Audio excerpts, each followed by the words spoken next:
Hey, well, good day to you. Listen, I am back with the truth in 2024, and we're at 2024, and we're ready for the truth. It is important that you understand that right now, I'm looking at a screen that has a picture of the city of Jackson on the screen. But behind me is where the congregation normally is seated doing church.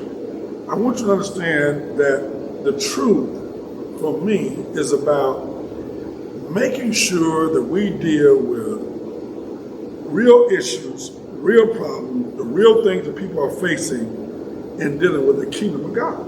See, it's so important that we understand this because I think what's happening is we are living in this pretend world as if this is not really happening all around us. And we know that in this city, we have problems, right? There are problems in the city. There are things that we face in the city of Jackson. The point of the kingdom, the point of the truth is dealing with real life problems from a kingdom perspective. I cannot responsibly be a pastor in this city, in this county, in this state, in my community, in this nation, in the world, and not help people navigate the real things that are going on in real life. One of the things that I'm not here to do, I'm not here to talk about and talk down anybody. That's not what I do. That's not who I am. That's not how I'm made up. I'm different from that. But what I do want to do is I want to make sure that we are keeping a proper perspective, that we are holding people accountable on a day-to-day basis. So come on and invite some people to join in, share this with as many people as you will. Let's talk about the truth. Well, a couple of things we're facing right now in our city. Right now, we're facing a curfew. The city council has unanimously issued an ordinance for a curfew that all young people under a certain age must be off the streets, must be at home after a certain hour. You know what? I have no issue with that, but what I do know is that it is not a catch-all in the softball. It might be just one of many things that must take place in order to solve the problems. Because many of the crimes that are committed in our city are not just by children, not just by people under a certain age. There are many crimes that are happening in the hands of adults. Maybe there needs to be a complete curfew across the board for everybody, right? Only joking. Secondly, we just received word this morning that the city attorney has resigned. The city attorney has resigned. You know, give or take, that means that now this city is searching for a very important component of how this city must operate, right? We must have a city attorney. As you know, there was already discussion by the city council of hiring their own counsel because this city councilman normally represents the city of Jackson as well as the city council. But we have so much chaos in our city right now that it seems that there's conflict. So we don't know how that's going to play out, but what we do know is that city council, that city attorney has left. Third thing, the director of the Henley Young Detention Center for Youth, by the way, has been terminated by the Board of Supervisors. Now, I don't know her, I don't know what's happening, I don't know what's going on, but I know this, that we have a Board of Supervisors being led by Robert Graham and brand new, I think 3 brand new people on this board, okay? And now they've let go of the director of Henley Young Youth Detention Center. You know what? Hey, I don't know who needs to be where. I do know this, that we must put people in place. So now our county has lost, the administrator has lost public works, the city has lost public works. I mean, people are resigning along the way. And let me tell you, one of the problems is because nobody wants to work and use their skills in chaos. So chaos is at the top. Chaos is not at the bottom. Chaos is at the top. Everything rises and falls with leadership. What I'm telling you as a bishop, as a man of the cloth, whatever you want to call me, what I want you to understand is the truth is based on just that. We must deal with real truth. We cannot ignore real truth. As I look at the landscape of this city, as I look around this city and see what I see, my heart is torn because I'm thinking about the little boys and little girls that are growing up here and seeing what we're facing. We've been through water crisis, flooding, no power, no water. And I'm telling you, we must understand that these problems did not happen overnight.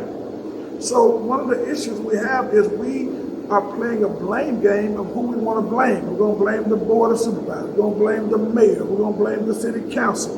But I'm telling you, these are not brand new problems. These issues have been in place. And what we have to do is we have to look across the board and we have to look at leadership to see what moves are they making, right? Now, at all times, you need to understand this. The city of Jackson is living under a very oppressive form of state government that has deliberately decided to starve the city out. They're starving the city out on purpose, okay? And that we know has been going on, and that's not just about the current leadership in the state. It has been going on for many, many years, all right? So this is a direct attack against a black and brown city. You know, here's where I am. I don't have any grudges against anybody. I love everybody. I'm not angry with anybody, but I'm angry at the situation because it's as if there's this all-out attack on this black and brown city, right?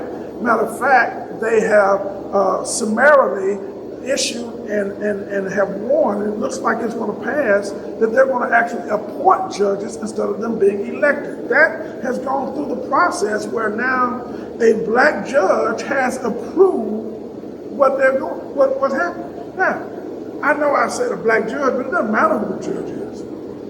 What matters is that fair for citizens who live in a place where judges are elected?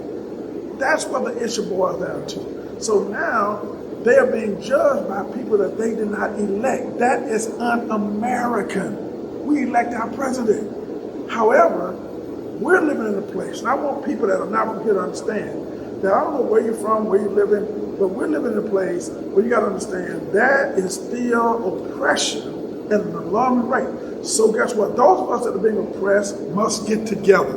We've got to figure out how to get together. We have to figure out how to stop fighting in this city, how to stop fighting in this county, how to stop fighting in the pulpit. Pastor, we got to get together. We got to stop the fighting. We got to figure out how do we come together and join hands with our comrades, white and black, and say, how do we make this better, right? There's a whole new police force that has been set in place by this oppressive government. Listen, this is what's going on. This is what's happening.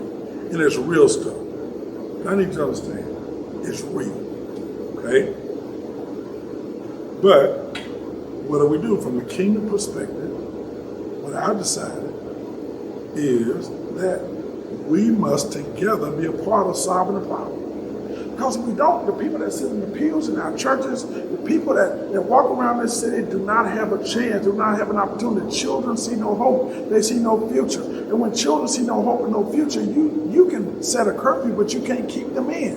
You don't have enough police force to even enforce what you're saying. Those are the kind of things that we're dealing with.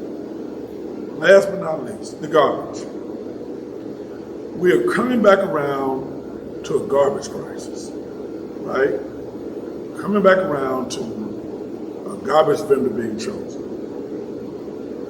Listen, I simply want it to be a fair process where people get an opportunity and vendors get an opportunity and black-owned business get an opportunity to serve in our own community. Everybody deserves equal opportunity. Right? And once the best bid has been placed, and once somebody has won a bid, the job of the city council is to prove it, not to try to hand select, right? So what I'm believing is in 2024, all that stuff is out the door. I'm believing that change is on the horizon, and change is going to come, and it's going to come at the hands of us as a people we can do this together. We can change this together. It's because of who we are and who we've been called to be. And what I'm saying to all of those that are believers, listen, we're not here to criticize. We're not here to talk down. We're here to say, what must we do to help bring about change? And we can do it together. You know, there have been bomb threats at the Capitol, bomb threats downtown. Someone trying to disrupt the business of the legislators. And I want you to understand something. Here's what Dwayne Pickett is doing. What Dwayne Pickett is doing is praying for those that are in leadership. I'm praying for the president, the vice president, the Congress, the Senate. I'm praying for the governor, the lieutenant governor. I'm praying for the legislature, the senators. I'm praying for them. I'm praying for the mayor. I'm praying for the city council. I'm praying for the board of supervisors. I'm praying for the chief of police, Joe Wayne. I'm praying for the chief of Capitol Police, Bo Lucky. I'm praying for them, right? I'm praying for the president of Jackson State, Millsap. All of those people, two of them. I'm praying for them because that's what I do and that's who I am. However, what people need to understand, we got to tell the truth. We must change the picture. And if we don't change education, if we don't change economics, our city is spiraling out of control. So let's pray, let's believe, let's stand. One thing you can count on, I'm going to tell you the truth. All right? And as Frank Melton, you say that, my friends, is the bottom line. Here's my bottom line. The truth is what matters. Guess what? We don't have to stop. We have to look at the situation and figure out how can we get together and fix it. Okay? Hey, so God bless you. God keep you. That's always my prayer. I'm with you to the end. Peace. God bless.